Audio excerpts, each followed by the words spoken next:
حب في الزرع. الزرع طالع لي في الماسوره بتاعت صرف الميه من على السطوح بالشكل ده، شايفينها؟ وما شاء الله مزهره وجميله ازاي. ده من حب في الزرع بس. طبعا زي ما انتم شايفين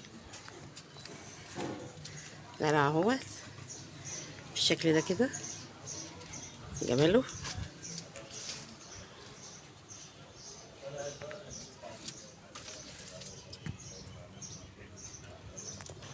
بالشكل ده كده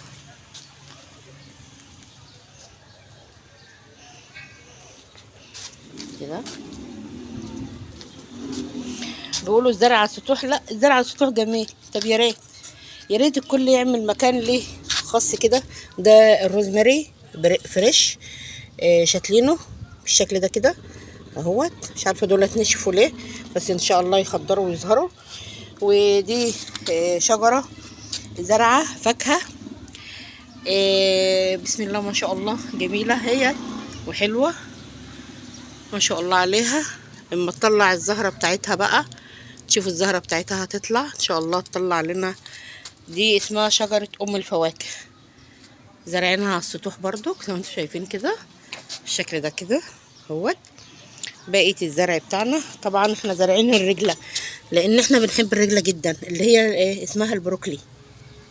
طعمها جميل وخطير، وخصوصا لو خلتها في السلطه، بجد قيمه غذائيه عاليه ومغذيه ومفيده وصحيه.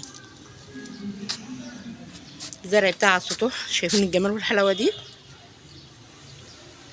ده الروزماري اخضر وفريش اهوت، جميل. ناخد منه على المحشي والبطاطس، ويدخل في فواكه، في خضروات كتير. ورده حلوه قطعت هنا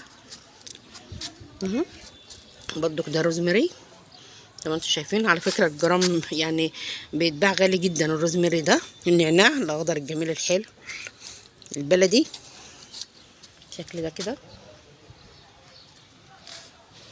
برضو. ده روزماري اهوت جميل، شايفين اخضر وجماله خضرة وجميله ازاي.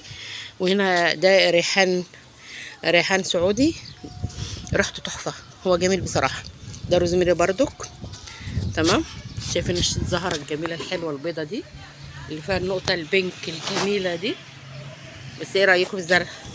تمام اهو. زرعين رجله اهي، هي بتطلع في الغيطان في الاراضي. شي عايزه اجيب لها ميه ارويها عشان تزهر وتبقى حلوه. ده المشتل بتاعنا الصغير، لما يكبر بنحطه في في الزقاريات الكبيره بالشكل